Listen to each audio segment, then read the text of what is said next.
Welcome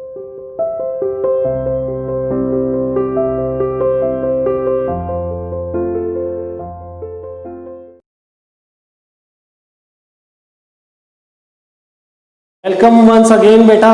आज हम अपने चैप्टर को कंटिन्यूअस रखेंगे फ्रॉम ट्रेड टू टेरिटरी। और इससे पहले वाले टॉपिक में हमने बात किया था कि कैसे जो ब्रिटिशर्स हैं उन्होंने एसेट कमाई भारत के अंदर, किस तरह से उन्होंने धन दौलत कमाया, कैसे वो अपने एक्सपेंशन करना चाहते थे ट्रेड का, और इसके लिए ट्रेड से टेरिटरी के एस्टेब्लिश करने की तरफ चले। तो अब उसमें बात हमने की थी सब्सिडरी अलायंस की। कौन कौन से उन्होंने तरीके अपनाए। डायरेक्ट कन्फ्रंटेशन, मिलिट्री अटैक ना करके उन्होंने अपने जो रूलर हैं, इंडियन रूलर्स हैं, उनके इंटरनल मैटर्स के अंदर इंटरफेयर करना शुरू कर दिया गया। ठीक है ना। हमने इसमें बात की थी कि कैसे उन्होंने अवध के जो नवाब हैं उनके साथ सब्सिडरी अलायंस किया हुआ था। सब्सिडरी अलायंस क्या है वो बताया था हमने कि जब इंडियन रूलर्स को उन्होंने मना कर दिया कि आप सेना नहीं रखोगे, और if there is a requirement of military, the Britishers will provide the military for the protection of the ruler. ठीक है ना। जो इंडियन रूलर्स हैं उनकी सुरक्षा के लिए अब ब्रिटिशर्स मिलिट्री प्रोवाइड करेंगे। तो ये उनके इंटरनल मामले में इंटरफेरेंस हो गया। फिर सक्सेसर भी वही डिसाइड करेंगे कि मृत्यु के रूलर की मृत्यु के बाद में who is going to be become the ruler, और इसके बाद में अपॉइंटमेंट जो है रेजिडेंट का अपॉइंटमेंट उन्होंने स्टार्ट कर दिया था। तो ये सब बातें तो हमने की। अब हम बात करते हैं कि कैसे they started confrontation, resort to direct military confrontation, के भारत के रूलर्स के साथ में कैसे उनका सीधा मुकाबला शुरू हो गया।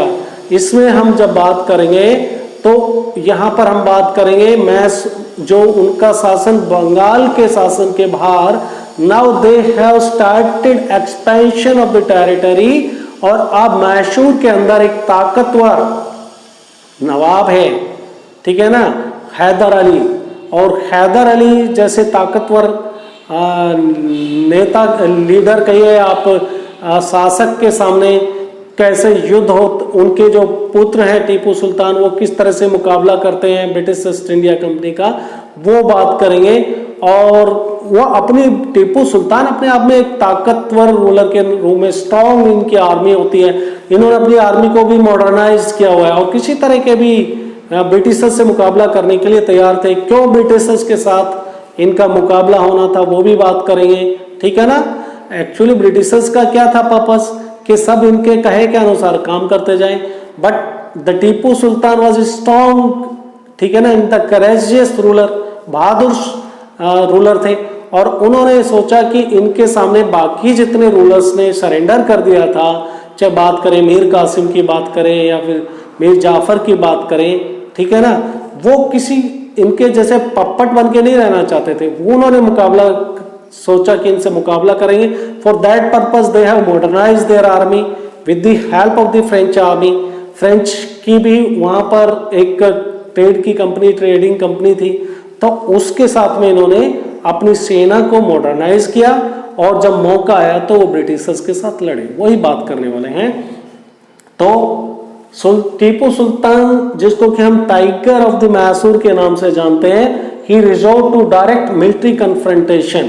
अब क्या होता है, जो British East India company resort to direct military confrontation. इससे पहले डायरेक्ट वो किसी मिलिट्री के लिए कन्फ्रंटेशन में, मतलब मिलिट्री वाला विवाद, झगड़ा या लड़ाई नहीं चाहते थे। वो जहां भी कोशिश किया उन्होंने इनडायरेक्टली इंटरनल अफेयर्स में इंटरफेयर करके और अपने एक्सपेंशन किया। किसी का उत्तराधिकारी चुना, कहीं पर अपने रेजिडेंट का अपॉइंटमेंट किए जो उनके काम करते थे। तो इस तरह से काम किया था। बट नाउ जो रूलर, ब्रिटिशर्स बोलते थे, ब्रिटिश ईस्ट इंडिया कंपनी के रूलर बोलते थे कि ये जो टीपू सुल्तान है, हैदर अली थे, ये दे आर दी एरोगेंट, ठीक है ना, ये स्वभावनीय है, बहुत जिद्दी किस्म के हैं और ये अपने आप में एम्बिशियस रूलर कहे जाते थे और काफी डेंजरस बोलते थे। ब्रिटिशर्स इनको डेंजरस रूलर के कंसीडर करते थे। क्यों वो ऐसा कहते थे, ऐसा क्या हुआ? क्योंकि ये जो है सैंडलवुड जो मालाबार कोस्ट है वो इनके कंट्रोल में आता था। किनकी बात कर रहा हूं मैं? टीपू सुल्तान के कंट्रोल में आता था मालाबार कोस्ट, और यहां से व्यापार परचेजिंग होती थी। किसकी? यहाँ मालाबार कोस्ट से परचेजिंग होती थी, मसाले की परचेजिंग करते थे, सैंडलवुड की। बट टीपू सुल्तान ने यहाँ के जो लोकल ट्रेडर्स थे उनको बिल्कुल मना कर दिया, बोला no, you are not allowed to sell anything from India to the Britishers. ठीक है ना? इससे वो बड़े नाराज हो गए और उन्होंने आर्मी भी अपनी टीपू सुल्तान कर रहे हैं उसको मॉडर्नाइज, उससे भी नाराज हो गए ब्रिटिशर्स। अल्टीमेटली युद्ध की सिचुएशन बनती है। क्यों बनती है उसके बारे में बात करेंगे। तो direct military confrontation, southern state है मैसूर, आपको पता है आज भी इंडिया के साउथ में है। जो आज का कर्नाटक है, मैसूर का राजा उस टाइम मैसूर के किंगडम में और भी, चाहे स्टेट ऑफ तमिलनाडु का कुछ एरिया या केरल का क्षेत्र भी आता था। ठीक है ना? अब हैदर अली 1761 से 1782 के पीरियड में यहाँ के शासक थे। 82 में टीपू सुल्तान यहाँ के शासक बन जाते हैं। 1799 तक वो मैसूर के शासक रहते हैं। मैसूर के कंट्रोल में था मालाबार कोस्ट। मालाबार कोस्ट से होती थी सैंडलवुड का बिजनेस, मसालों का बिजनेस, और ये मसाले जाते थे यूरोप के अंदर एक्सपोर्ट होते थे। सैंडलवुड की लकड़ियाँ, चंदन की लकड़ियाँ काफ़ी कीमती हैं और इनका व्यापार होता था यूरोप तक। लेकिन टीपू सुल्तान ने कह दिया no, it is not allowed, यहाँ से नो परचेजिंग, कोई परचेजिंग नहीं हो पाएगी यहाँ से। लोकल ट्रेडर्स को भी मना कर दिया और इससे हो गए अंग्रेज नाराज। राइट? पेपर, कार्डामम, ये सब होता था। 1785 में stop export of the sandalwood, कि no, it is not allowed, यहाँ से कोई एक्सपोर्ट नहीं होगा, चाहे पेपर हो। और लोकल मर्चेंट को भी मना कर दिया। फ्रेंच कंपनी के साथ में लेकिन दोस्ती की इन्होंने, टीपू सुल्तान ने। क्यों? क्योंकि अपनी आर्मी को मॉडर्नाइज करना था और अंग्रेजों की दुश्मनी थी उनके साथ, फ्रेंच की भी दुश्मनी थी। फ्रेंच भी यहाँ पे व्यापार करना चाहते थे, ब्रिटिश ईस्ट इंडिया कंपनी भी। तो इस वजह से टीपू सुल्तान की फ्रेंच के साथ में दोस्ती होगी, अपनी आर्मी को मॉडर्नाइज कर दिया। जब जरूरत पड़ेगी तो हो सकता है फ्रेंच आर्मी भी इनकी मदद करे टीपू सुल्तान की। ठीक है? रिलेशनशिप एस्टेब्लिश कर लिए, मॉडर्नाइज किया अपनी आर्मी को। ब्रिटिशर्स इस बात से नाराज हो गए। क्यों नाराज हुए? हैदर अली और टीपू सुल्तान को एम्बिशियस, एरोगेंट और साथ में डेंजर शासक के रूप में बोलते थे। क्यों बोलते थे? क्योंकि हैदर अली और उनके फादर टीपू सुल्तान और उनके फादर हैदर अली उनकी बातें नहीं मानते थे। ठीक है ना? अब यह स्वाभाविक हो गया क्योंकि ब्रिटिशर्स को they are not allowing for the trade. ठीक है ना? यहाँ से ट्रेड नहीं होने दे रहे, ट्रेड नहीं होने दे रहे तो ब्रिटिशर्स के साथ में लड़ाई लड़नी होगी। लड़ाई लड़ने को टीपू सुल्तान तैयार बैठा हुआ है, उसने तो अपनी आर्मी को मॉडर्नाइज कर लिया।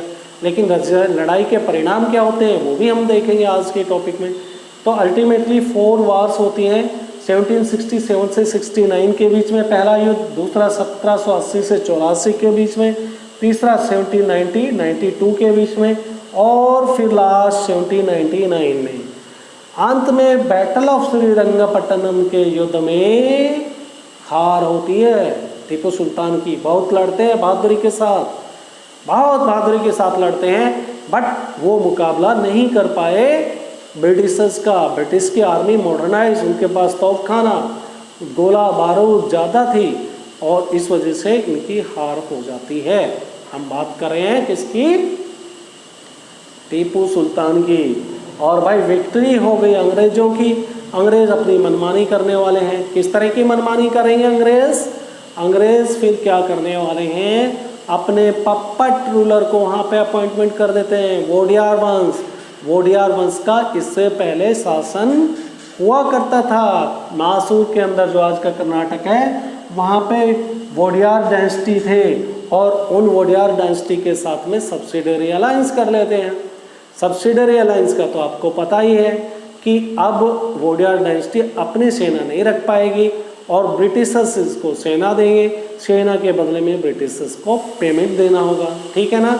ये सब कुछ हुआ था और इसी के साथ अब कह सकते हो कि मैसूर भी उनके टेरिटरी में अपनी मर्जी से करने की उनको इजाज़त मिल गई।